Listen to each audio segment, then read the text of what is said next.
الرحمن الرحیم۔ السلام علیکم عزیز طلباء الکریم پبلک اسکول کی طرف سے آج سورۃ احزاب کے دوسرے رکوع کا ترجمہ اور اس کی مختصر تفسیر انشاءاللہ اردو میں۔ سورۃ احزاب کے پہلے رکوع میں جو ہم پڑھ چکے ہیں اس میں جو مشقی سوالات تھے اور الفاظ کی معنی تفسیر وہ پہلے ہم پشتوں میں کر چکے ہیں۔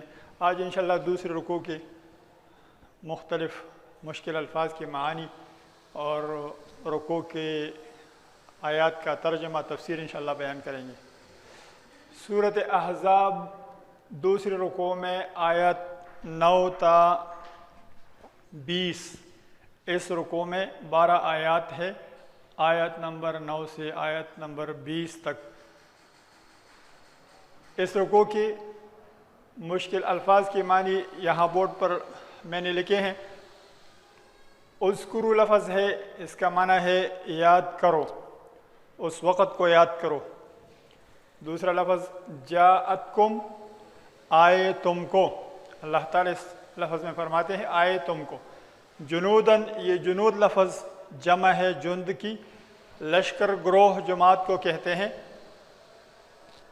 ریحن لفظ ہے، ہوا کو کہتے ہیں، آندھی طوفان۔ لم تروہا، نہیں دیکھے تم نے۔ من فوقکم، فوق اوپر کو کہتے ہیں کہ جو لشکر کفار اوپر کی طرف سے تمہارے پاس آئے، من فوقکم اوپر کی طرف سے، تمہارے اوپر سے۔ ومن اسفلا، ومن اسفلا، اور اسفل نیچے کو کہتے ہیں، اور تمہاری نیچے کی تو ومن اسفل، اور نیچے سے۔ زاغت، پھر گئی، آنکھوں کا ادھر ادھر پھرنا، اس زاغت کے معنی ہے الابصار، آنکھیں، اس کے معنی ہے آنکھیں۔ تظنون، تم گمان کرتے ہو، ظن گمان کو کہتے ہیں۔ ہنالکا، اس موقع پر، اسی وقت یا اس موقع پر۔ ابتلیا، یہ فعل ہے اور مجہول ہے، اس کا معنی ہے آزمائے گئے، تمہاری آزمائش کی گئی، آزمائے گئے۔ اس طرح لفظ ہے زلزلو، ہلانا، جھنجھوڑنا، تم ہلائے گئے۔ یا اہل یثرب، جیسا کہ ہم کو پتہ ہے مدینہ منورہ کا پرانا نام یثرب ہے، یہاں مراد ہے اے مدینہ والوں، یا اہل یثرب، اے مدینہ والوں۔ لا مقامہ، کوئی جگہ نہیں، کوئی ٹھکانہ تمہارا نہیں۔ فرجعو، تم لوٹ جاؤ، تم واپس آ جاؤ۔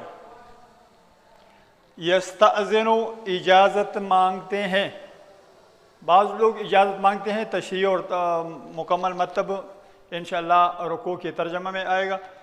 بیوت، جمع ہے بیت کی، اور بیت گھر کو کہتے ہیں۔ عورت، غیر محفوظ، کھولے۔ فرارن، بھاگنا، میدان چھوڑ کر بھاگنا۔ یہ چند مختصر مشکل الفاظ کی معنی بیان کی گئی۔ اس کے بعد دوسرے رکوع کی آیت نمبر 9 سے ترجمہ انشاءاللہ کریں گے۔ یا ایھا الذین آمنوا اذکروا نعمت اللہ علیکم۔ اس آیت میں اللہ تعالیٰ مومنوں کو اپنے احسانات اور نعمت کی یاد دہانی فرماتے ہیں۔ اے ایمان والو، اذکروا، یاد کرو، نعمت اللہ علیکم، اللہ تعالیٰ کی نعمتوں کو جو تم پر اللہ تعالیٰ نے کیے ہیں۔ اذ جاءتکم جنود، کہ جب تمہارے پاس آئے کفار کے لشکر۔ فارسلنا علیہم، تو اللہ تعالیٰ نے فرماتے ہیں کہ ہم نے بھیجے ان لشکروں پر ریحن، ہوا، طوفان کو، اور ان کے پاس اللہ تعالیٰ نے بھیجے وہ جنوداً لم تروہا، ایسے لشکر کو، ایسے گروہ کو، لم تروہا، جو تم نہیں دیکھتے، یعنی فرشتوں کی جماعت کو اللہ تعالیٰ نے مومنوں کی مدد کے لیے اور کفار کی ان کو شکست دینے کے لیے، ان کے دلوں میں رعب جمانے کے لیے اللہ تعالیٰ نے فرشتوں کے لشکر کو بھیجا۔ وَكَانَ اللَّهُ بِمَا تَعْمَلُونَ بَصِيرًا، اور اللہ تعالیٰ ان اعمال پر جو تم کرتے ہو دیکھنے والا ہے، ان اعمال سے وہ خبردار ہے۔ اذ جاؤکم من فوقکم کہ جب وہ تمہارے پاس اوپر کی طرف سے آئیں، ومن اسفل منکم اور نیچے کی طرف سے آئیں۔ اوپر کی طرف سے آنے کا مطلب مکہ کے کفار، قریش کے کفار جو ان کا لشکر تھا تقریباً 10,000 یا 12,000 یا بعض روایت کے مطابق 15,000، وہ مدینہ منورہ کے شمال کی جانب سے مدینہ پر حملہ اور ہوئے۔ ومن اسفل منکم اور تمہارے نیچے کی طرف، اس سے مراد ہے مدینہ کے اندر کے جو یہودی بنی قریظہ آباد تھے، انہوں نے اپنا معاہدہ توڑ کر مسلمانوں پر حملہ کا ارادہ کیا، تو من اسفل منکم سے یہی لوگ مراد ہے۔ وَإِذْ زَاغَتِ الْأَبْصَارُ اور جب آنکھیں پھر گئی خوف کی وجہ سے، وَبَلَغَتِ الْقُلُوبُ الْحَنَاجِرَ اور کلیجے منہ کو آنے لگے، یعنی خوف کی وجہ سے لوگوں کے جو کلیجے ہیں، دل ہے، وہ منہ کو آنے لگے۔ وَتَظُنُّونَ بِاللَّهِ الظُّنُونَ اور تم اللہ تعالیٰ پر قسم قسم کے گمان کرنے لگے۔ هُنَالِكَ ابْتُلِيَ الْمُؤْمِنُونَ اسی وقت، اسی موقع پر مومنوں کی آزمائش کی گئی۔ وَزُلْزِلُوا زِلْزَالًا شَدِيدًا اور وہ ہلائے گئے سخت ہلانے کے ساتھ، ان کو جھنجھوڑا گیا سخت جھنجھوڑنے کے ساتھ۔ یہ مسلمانوں کے لیے سخت امتحان کا وقت تھا، کیونکہ مسلمان تعداد میں بہت تھوڑے تھے۔ تقریباً مدینہ منورہ میں اس غزوہ احزاب میں 3,000 مسلمان موجود تھے، اور کفار مکہ 4,000 تقریباً ابو سفیان کے ساتھ قریش کے لوگ تھے، اور مختلف قبائل سے جو لوگ جنگ کے لیے ابو سفیان کی قیادت میں آئے تھے، تو سب کی تعداد تقریباً بعض روایت کے مطابق 10,000 اور بعض کتبی سیر میں لکھا ہے کہ 12,000 یا 15,000 تک کفار مدینہ پر حملہ کے لیے آئے تھے۔ تو اس وقت مسلمانوں پر سخت امتحان تھا، کیونکہ ایک طرف تو سخت سردی کا موسم، دوسری طرف کافی تعداد میں کفار مدینہ کو ہر طرف سے محاصرہ کیے ہوئے، اور تیسری طرف مسلمانوں کی معاشی حالت کمزور، سخت فاقے، اور چوتھی جو مسلمانوں کی امتحان کی وجہ وہ مسلمان تکے ہوئے تھے، کیونکہ تقریباً 1200 گز خندق وہ انہوں نے حضور صلی اللہ علیہ وسلم کے کہنے پر وہ کودا تھا۔ وَإِذْ يَقُولُ الْمُنَافِقُونَ اس آیت سے لے کر آخری آیت تک، یعنی آیت نمبر 12 سے لے کر آیت نمبر 20 تک ان منافقین کی ذکر اللہ تعالیٰ فرماتے ہیں جو مسلمانوں کے صفوں میں رہتے ہوئے مسلمانوں کی حوصلہ شکنی کرتے تھے، اور مختلف بہانے بنا کر وہ میدان سے بھاگنا چاہتے تھے، فرار کا راہ اختیار کرنا چاہتے تھے۔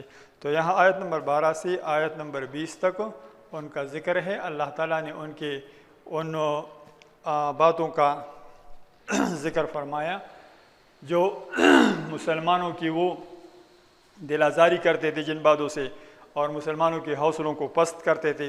وَإِذْ يَقُولُ الْمُنَافِقُونَ اور جب منافقوں نے کہا، وَالَّذِينَ فِي قُلُوبِهِمْ مرض اور ان لوگوں نے بھی جن کے دلوں میں بیماری ہے نفاق کی، ان سے بھی منافقین مراد ہے، یا ان سے وہ لوگ مراد ہے جو ایمان میں کمزور تھے، لیکن مفسرین فرماتے ہیں کہ بعد میں جو باتیں آنے والی ہے یہ مومنوں کے شان سے لائق نہیں، کیونکہ کفریہ باتیں ہیں، لہٰذا ان سے بھی مراد منافقین ہے جن کے دلوں میں بیماری ہے، ان منافقین۔